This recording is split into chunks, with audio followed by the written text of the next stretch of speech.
उत्तराखंड में फिल्माई गई फिल्मों को ओटीटी प्लेटफॉर्म पर दिखाने पर फिल्म निर्माताओं को सब्सिडी का अब लाभ मिलेगा। बता दें कि उत्तराखंड फिल्म विकास परिषद ने इसके लिए 5 ओटीटी प्लेटफॉर्म को सूचीबद्ध कर दिया है। योजना के तहत सब्सिडी का लाभ उन्हीं फिल्मों को मिलेगा जिनकी 75% शूटिंग उत्तराखंड में हुई होगी। उत्तराखंड में फिल्माई गई ऐसी फिल्मों को अभी तक एक सरकार की ओर से सब्सिडी का लाभ मिलता था जो सिनेमाघरों में रिलीज की जाती थी, और अब इसमें ओटीटी प्लेटफॉर्म को भी जोड़ दिया गया है। इसका मकसद ओटीटी फिल्म निर्माताओं को भी उत्तराखंड में आमंत्रित करना है। परिषद के मुख्य अधिकारी ने मंगलवार को बताया कि नेटफ्लिक्स, अमेजॉन प्राइम हो या फिर सोनी लिव हो या फिर जी फाइबर हो, इसके साथ ही जियो हॉटस्टार हो या फिर ओटीटी प्लेटफॉर्म को सूचीबद्ध किया गया है। परिषद की ओर से अधिसूचित ओटीटी प्लेटफॉर्म पर प्रसारित फिल्मों को ही अनुदान देने पर विचार किया जाएगा।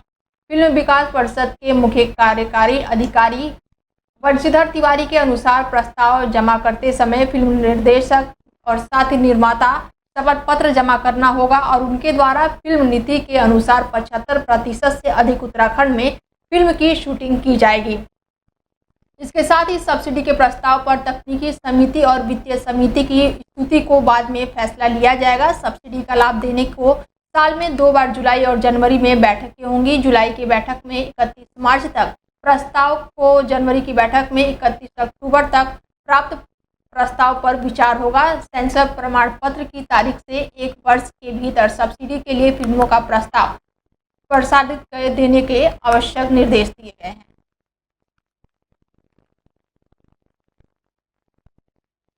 उत्तराखंड हज कमेटी के अधिशासित अधिकारी मोहम्मद आरिफ खान ने कलियार हज हाउस पहुंचकर कार्यभार ग्रहण कर लिया है और इस मौके पर हज कमेटी के सभी कर्मचारियों और हज अधिकारी मोहम्मद एहसन द्वारा उनके बुके देकर जोरदार स्वागत किया गया। और इस दौरान हज कमेटी के अधिशासित अधिकारी ने बारीकी से इसका निरीक्षण किया और साथ ही साफ सफाई, खाने के कर्मचारियों को सख्त निर्देश दिया है। उन्होंने कहा है कि हज यात्रियों को बेहतर से बेहतर सुविधाएं उपलब्ध कराई जाए। हज यात्रियों को किसी तरह की कोई परेशानी नहीं होनी चाहिए। मोहम्मद आरिफ खान ने कहा है कि इस बार हज यात्रियों को फ्लाइट और साथ ही रिहाइश के उचित इंतजाम करने होंगे, कोशिश की जा रही है। उन्होंने कहा कि अप्रैल माह के अंत तक सभी यात्रियों को टीकाकरण और साथ ही प्रशिक्षण कर लिया जाएगा और मई के प्रथम सप्ताह में हो सकता है उत्तराखंड राज्य के हज यात्रियों की पहली फ्लाइट रवाना कर दी जाए। क्या है और देखते हैं इसमें यहाँ से क्या क्या चीज़ें, कुछ ऐसी कमी है या जो भी बेहतर है उस पर प्रयास किया जाएगा, उसके लिए तो बेहतर से बेहतर हो सकेगा। क्या इस ऑफिस की प्राथमिकता है कि ये बेटर से बेटर सुविधा जो हज यात्रियों को मिल सके, उन्हें कोई किसी तरह की कोई असुविधा ना हो आने में जाने में और टीकाकरण में, हर चीज़ में वही प्राथमिकता है उनके लिए। हज कमी है, स्ट्रक्चर में कुछ चीज़ें हैं, उसके लिए बात की जाएगी उच्च स्तर पर और उसको बजट का इशू है, बाकी तो सब ठीक है यहाँ पे है। अब टीकाकरण, हाँ, उसके लिए तैयारी करनी, देखना उसको। हरिद्वार के श्यामपुर थाना क्षेत्र के गाजीवली गांव में सुबह एक मकान में अचानक धमाके से इलाके में हड़कंप मच गया। तेज आवाज के साथ हुए ब्लास्ट में घर के अंदर मौजूदा परिवार के 5 सदस्य गंभीर रूप से घायल हो गए हैं। धमाका इतना जबरदस्त था कि आसपास के मकानों की खिड़कियां तक थर्रा उठी। घायलों को तुरंत इलाज के लिए अस्पताल में भर्ती कराया गया। वहीं शुरुआती जांच में चौंकाने वाली खबर सामने आई है कि घर में रखे सिलेंडर पूरी तरह से सुरक्षित है, यानी धमाके की वजह सिलेंडर नहीं है। फिलहाल ब्लास्ट के कारणों को लेकर सस्पेंस लगातार बरकरार है। वहीं मौके पर पहुंची फॉरेंसिक टीम और अन्य विशेषज्ञ जांच में जुटे हुए हैं। पुलिस ने इलाके को सील कर दिया है और हर पहलू को ध्यान में रखते हुए जांच को आगे बढ़ाया जा रहा है। दिल्ली नेशनल हाईवे पर दर्दनाक हादसा हो गया है, जहां पर तेज रफ्तार कार डिवाइडर से टकरा गई है। रानीपुर झाल के पास तेज रफ्तार कार डिवाइडर से टकराई और टक्कर इतनी जबरदस्त थी कि कार के परखच्चे उड़ गए हैं। हादसे में एक युवक की मौके पर ही मौत हो गई है। मृतक की पहचान सहारनपुर निवासी शगुन अग्रवाल के रूप में हुई है। कार में सवार 2 अन्य लोग गंभीर रूप से घायल हुए हैं, जिन्हें जिला अस्पताल में भर्ती कराया गया है।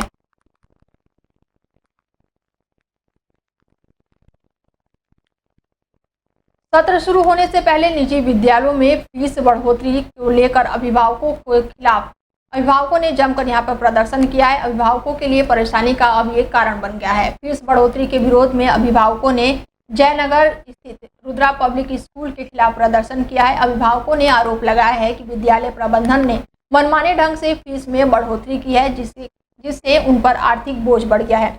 अभिभावक विद्यालय के मुख्य गेट पर एकत्रित हुए। फीस बढ़ोतरी के खिलाफ अभिभावकों ने न सिर्फ नारेबाजी की बल्कि फैसला वापस लेने की मांग भी की है। विद्यालय प्रशासन से करीब 1 घंटे तक चली बात के बाद से अभिभावकों ने विद्यालय गेट पर प्रदर्शन किया।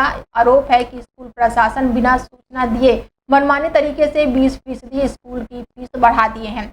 हंगामा काट रहे अभिभावकों ने स्कूल प्रशासन को चेतावनी दी है कि यदि बढ़ती हुई फीस कम नहीं हुई तो स्कूल से बच्चों को नाम कटवाकर दूसरे स्कूल में दाखिल करवा लेंगे। वहीं अभिभावकों का आरोप है कि महंगी किताबों के साथ साथ अचानक फीस वृद्धि को बर्दाश्त नहीं किया जाएगा। वहीं स्कूल प्रधानाचार्य ने सरकार ने बताया कि कोरोना के बाद से नियमानुसार वृद्धि की गई है, फिर भी यदि किसी अभिभावक को ज़्यादा लगता है तो उससे बात की जाएगी। फिलहाल सभी अभिभावकों को समझाकर शांत किया गया है और कोई भी विरोध नहीं कर रहा है। वहीं मुख्य शिक्षा अधिकारी ने बताया कि पहली बार किसी निजी स्कूल की फीस वृद्धि को लेकर जिले में शिकायत आई है। मामले की जांच की जा रही है। ये है कि हमें बिना बताए यहाँ फीस और एनुअल चार्ज बढ़ाया गया है, जो कि ठीक नहीं है। उल्टा हमसे बोल रहे हैं कि आप एप्लीकेशन दीजिए। अरे जब आप लोगों ने हमको नहीं बताया है, आप लोगों ने हमको नोटिस नहीं दिया, सीधा हमको मैसेज कर रहे हैं। हमारी बच्चों की फीस 1100 से 1400 रुपए कर दी गई है और एनुअल चार्ज 3800 से सीधा 5600 बना दिया गया है। तो हम इनकी बात कैसे माने जब ये हमारी बात सुनने के लिए हम सुबह से खड़े हैं यहाँ पे, कोई बाहर नहीं आ रहा, कोई सुन नहीं रहा है। हमारी मांगे पूरी की जानी चाहिए। हम सिर्फ इतना बोलना चाहते हैं। हम चाहते हैं हमारी सुनवाई हो और स्कूलों में हमको और स्कूलों से कोई लेना देना नहीं है। हमको पहले नोटिस दिया जाना चाहिए था और अगर बढ़ानी भी थी 200-400 हम मानते हैं, बढ़ती है हर जगह, मगर ये जो इकट्ठा 2-2 हजार रुपए 3-3 बढ़ा दिए गए हैं, इसमें हम एग्री नहीं करते हैं। इस चक्कर है यहाँ पे अंदर कौर है सर। हम यहाँ से बच्चों को हटा देंगे, भेजेंगे। अगर जी फीस बहुत ज्यादा बढ़ा रखी है, पहले 1400 फीस थी, अब 1600 कर दी है और एनुअल चार्ज कितना कर दिया, 6000 कर दिया है। तो हम यहाँ से अपने बच्चे को हटाना चाहते हैं। अगर कम नहीं करते हैं फीस तो हम यहाँ से सब लोग हटाएंगे, बच्चे को दूसरे स्कूल में भेजेंगे। बस मेरा नाम सपना कांडपाल है। बहुत ज़्यादा है, 4700 कुछ की एनुअल चार्ज है इसका, वो कम करना चाहिए। इतना ज़्यादा एकदम से कौन दे देगा। नर्सरी क्लास में है, 4 से 5 हजार रुपये है इसका, बताओ। और 3200 रुपये की बुक्स आई हैं इसकी, 1600 रुपये इसकी फीस है। इतना कैसे भरेगा आदमी। शासन से आप क्या निवेदन करना चाहते वही इसे कम किया जाए। तो जब मैनुअल चार्ज के बारे में तो ज़्यादा जानकारी नहीं थी, लेकिन ये मेरे को लगा था कि कम हो ही जाएगा, करके बढ़ता नहीं चलेगा, धीरे धीरे बढ़ा ही रहे हैं हम। उन लोगों से पता चल रहा है मुझे। मैं सबसे पहले नमस्कार करता हूं आपके चैनल को और इसके माध्यम से बताना चाहता हूं कि नियम अनुसार जो तीसरे साल फीस बढ़ती है उसी के अंतर्गत इस साल फीस बढ़ी है। दूसरा, जो स्कूल का एक एनुअल फीस होता है जिसके बारे में पेरेंट्स काफ़ी ज़्यादा उत्तेजित हो रहे हैं, वो हमारा कोरोना पीरियड के बाद नहीं बढ़ा है और ये 6ठा साल है, तब जाके इसमें हमने कुछ वृद्धि की है। रही बात दूसरा टॉर्चर करने की बात, तो हमारे पास पूरा ग्रीवेंस सेल है, ड्रॉप बॉक्स है, कोऑर्डिनेटर्स हैं, सभी के मार्फत कंप्लेन आएगी तो उस पर सख्त से सख्त कार्रवाई होगी। जयनगर रुद्रा पब्लिक स्कूल की जो आप बात कर रहे हैं, ये पहली बार हमारे को इस आपके माध्यम से संज्ञान में आया है। सबसे पहले तो आपको धन्यवाद कि आपने विभाग के संज्ञान में ये चीज़ लाए हैं। ये पहली बात तो ये है कि आप अनावश्यक रूप से फीस वृद्धि नहीं कर सकते हैं, क्योंकि स्कूल तो एक सामाजिक कार्य है और सामाजिक कार्य के ही उद्देश्य से स्कूल खोले जाते हैं। लेकिन चूंकि सेल्फ फाइनेंस्ड स्कूल है तो थोड़ा बहुत शुल्क भी लिया जाता है, लेकिन अनावश्यक रूप से जो अतिरिक्त वृद्धि। हरिद्वार में राहगीरों पर स्ट्रीट डॉग के हमलों की घटनाओं में बढ़ोतरी हुई है। सरकारी और निजी अस्पतालों में आए दिन कुत्तों के काटने और हमला करने के मामले लगातार पहुंच रहे हैं। इसका कारण बड़े पैमाने पर की जा रही कुत्तों की नसबंदी को भी बताया जा रहा है। पशु गणना के मुताबिक साल 2020 में हरिद्वार नगर निगम क्षेत्र में करीब 20,000 स्ट्रीट डॉग थे। कुत्तों की लगातार बढ़ रही संख्या से भी लोगों को दिक्कतों का सामना करना पड़ रहा है, जिसके बाद से 2023 में नगर निगम की ओर से सराय में एंटी बर्थ कंट्रोल सेंटर खोला गया, जहां कुत्तों की संख्या पर नियंत्रण करने के लिए लगातार नसबंदी की जा रही है। यहां अब तक 8,000 से ज़्यादा कुत्तों की नसबंदी की जा चुकी है, लेकिन अब पहलू में ये है कि पिछले कुछ महीनों में आम राहगीरों पर आवारा कुत्तों के हमलों की घटनाएं लगातार बढ़ गई हैं। कुछ पशु प्रेमी इस नसबंदी के कारण कुत्तों के व्यवहार में आ रहे बदलाव से जोड़कर देख रहे हैं। गाड़ी जाती है डॉग्स को कैच करने के लिए। जब डॉग्स को कैच करा जाता है तो उनको पर एक नाइट के लिए फास्टिंग पे रखा जाता है। 8 घंटे की फास्टिंग ज़रूरी होती है। सुबह उन्हें एनेस्थीसिया दिया जाता है। एनेस्थीसिया देने के बाद उनकी सर्जरी स्टार्ट होती है। सर्जरी स्टार्ट होने के बाद ऑपरेशन होने के बाद 4 दिन के लिए उनको ऑब्जर्वेशन में रखा जाता है, जिसको पोस्ट ऑपरेटिव केयर कहते हैं। अगर हमें फील होता है कि जो डॉग है वो हील हो चुका है, उसके वुंड्स हील हो चुके हैं, तो उसको फील्ड में वापस छोड़ दिया जाता है जिस जगह से उसे उठाया गया है। बताया कि एक चीज़ होती है पर्सनल ऑब्जर्वेशन, एक होता है फैक्ट ये कहता है कि जिन भी डॉग्स का कैस्ट्रेशन होता है उनमें से 50 to 60% डॉग्स जो होते हैं उनमें एग्रेशन कम हो जाता है, क्योंकि टेस्टोस्टेरोन नामक एक हार्मोन है वो कम हो जाती है। ठीक है, तो जितनी भी ये बातें हो रही हैं ये एकदम बेबुनियाद है, इनका कोई फैक्ट से कोई लेना देना नहीं है। बिल्कुल बिल्कुल, ये हाई कोर्ट का निर्देश दिए गए हैं हमें कि जहाँ से भी डॉग को पिक करा जा रहा है वहीं डॉग को छोड़ा जाए, कभी भी डॉग को डिस्प्लेस नहीं कर सकते। ये अभी हम पिछले 5-6 सालों से निराश्रित डॉग्स और गौवंशों के लिए कार्य कर रहे हैं। इसमें देखने को मिल रहा है कि जो सड़क पर निराश्रित डॉग्स हैं इनका ABC सेंटर में ले जाके नसबंदी की प्रक्रिया की जा रही है। उसके बाद से इनमें काफ़ी अग्रेसन देखने को मिला है और ये गलियों में और शहर के नुक्कड़ों पर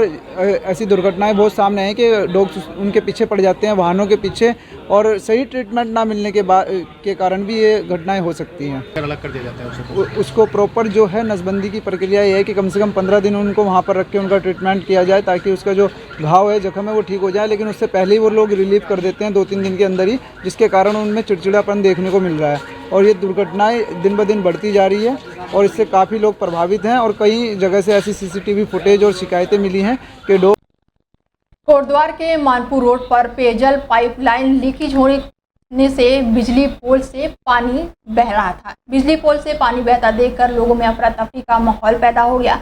वहीं एक व्यक्ति बिजली पोल से बाल्टी में पानी भरता हुआ देखा जा रहा है। गनीमत रही कि बिजली पोल से करंट नहीं लगा, नहीं तो बड़ा हादसा हो सकता था। पोल से पानी निकलता देख स्थानीय लोगों में भय का माहौल देखा जा रहा है, जिससे स्थानीय लोगों का कहना है कि जल्दी इस बहते पानी को बंद नहीं किया गया तो करंट लगने से कई लोगों की जान जा सकती है।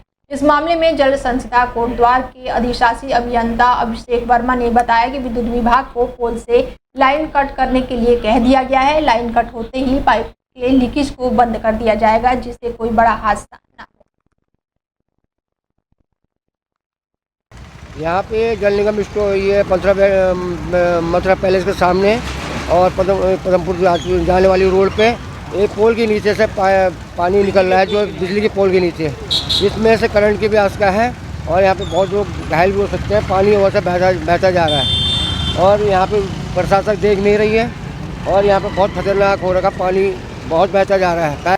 हाँ, मानपुर क्षेत्र में एक बिजली खंभे के नीचे पानी निकल रहा है, शायद वहाँ लाइन लीकेज हो गई है और जी को निर्देश दे दिए गए हैं। जी साहब जो है विभाग से बात कर रहे हैं कि लाइन को कट ऑफ करके और फ्रिज की जो लीकेज है उसको बना दिया जाए, जिससे कि कोई दुर्घटना न हो पाए।